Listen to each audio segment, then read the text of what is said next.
Merhaba arkadaşlar. Bu çalışmamızın konusu PLC tarafında herhangi bir etiket tag tanımlamadan HMI tarafından PLC'deki veri alanlarına erişebilir miyiz? Okuma ve yazma işlemini yapabilir miyiz? Veya bunu pratik olarak nasıl yapıyoruz? Onu görmek. 4 adet komponentimiz var HMI'da. Bir adet butonumuz, bir adet ledimiz, bir data giriş alanımız, veri giriş alanımız, bir tane de veri gösterme alanımız olacak.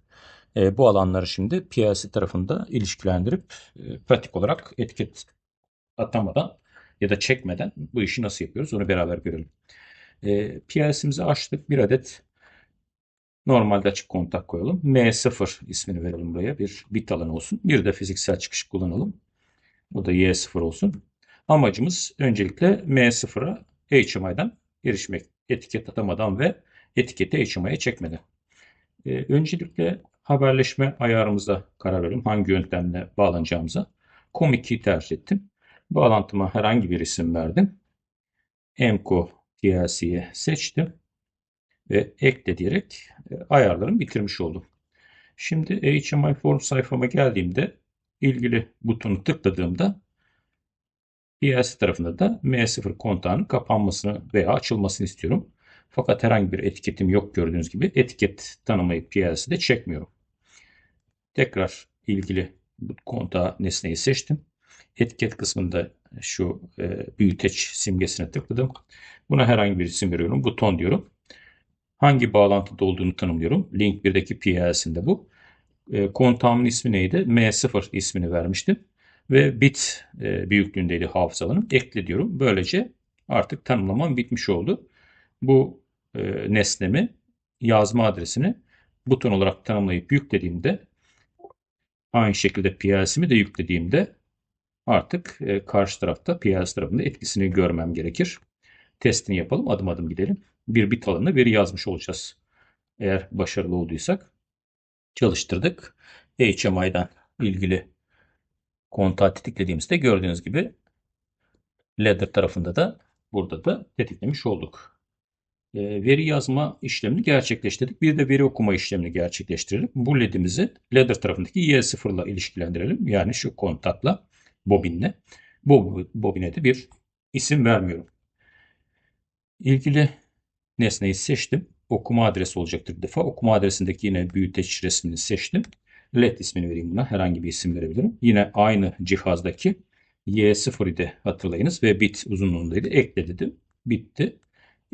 Okuma adresinde LED olarak seçtim. Yüklediğimde etkisini artık HMI'de görmem gerekir. Yani okumada yapıyor olmam gerekir. Diğer tarafından yine kontrol edebiliriz. Ekranda da görmemiz gerekir. Gördüğünüz gibi iki tarafta da etkisini görüyoruz. Şu ana kadar bir bit alanına hem yazma hem okuma yaptık. Bir de Word alanına bir data alanına bir okuma yazma yapalım. Bir karşılaştırma komutu kullanalım. D0 ismini verdim. Herhangi bir isim verebiliriz. D ile başlıyor. 5 ile karşılaştıralım. Ve bu önermemiz gerçekleşirse herhangi bir çıkışımız aktif olsun. Y1 diyelim. Amacımız buradaki D0 veri alanına HMI'den veri yazmak. Yine etiketi burada tanımlayıp çekmeden. Yazılımımızı yaptığımıza göre yükleyelim bu tarafı PLC'yi. Burada işimiz kalmasın. Evet. Bir de online alalım ki burada D0'ın değerini görelim. Şu an 0 gördüğünüz gibi. HMI tarafına gidiyorum. Veriyi buradan gireceğim D0'a. Dolayısıyla yazma adresine bir etiket tanımlamam gerekir. Şu an yine aynı şekilde buradaki büyüteç simgesini tıkladım. Data ismini vereyim veya herhangi bir isim. Link 1'deki D0 yazıyorum. Bu defa hafıza büyüklüğü unsigned 16 olsun. Bit olamaz biliyorsunuz. Data alanı olduğu için Word uzunluğunda ekle diyorum. Böylece D0 alanını da ekledim. Bunun yazma adresini artık burayı tanımladığımda D0 alanına da HMI'den veri gönderiyor olmam gerekir. Yine HMI'den verimizi girelim ve etkisini ladder tarafında şurada görelim. PLC'miz online modda. Evet, değerimizi girelim. 12 diyelim. Enter. Gördüğünüz gibi ladder tarafına değerimiz geldi ve 12.5'ten büyük olduğu için önermemiz çalıştı ve çıkışımız enerjilendi. 4 değerini girdiğimde çıkışım enerjisiz kaldı. 4 büyük değildir 5'ten.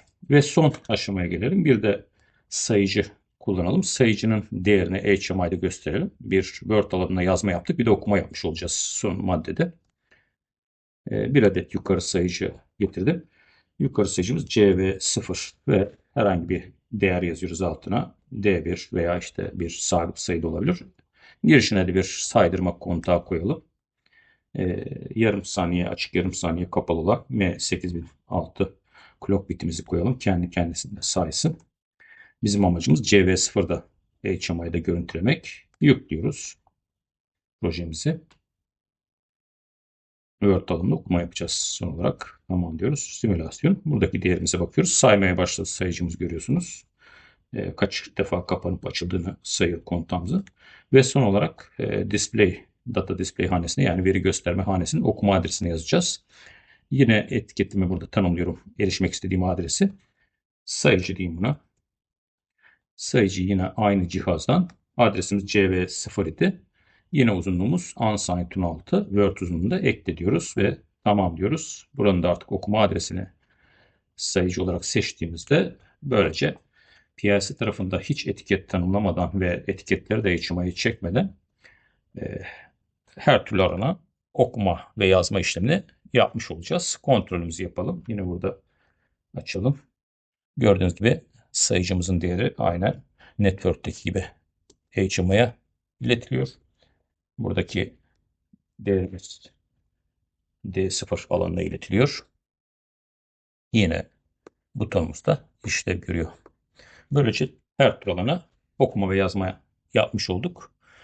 Anlatımı uzun sürdü ama uygulaması kısa olacaktır tabii ki. Umarım çalışmalarınızda size yardımcı olur. Tekrar görüşmek üzere. Hoşça kalın.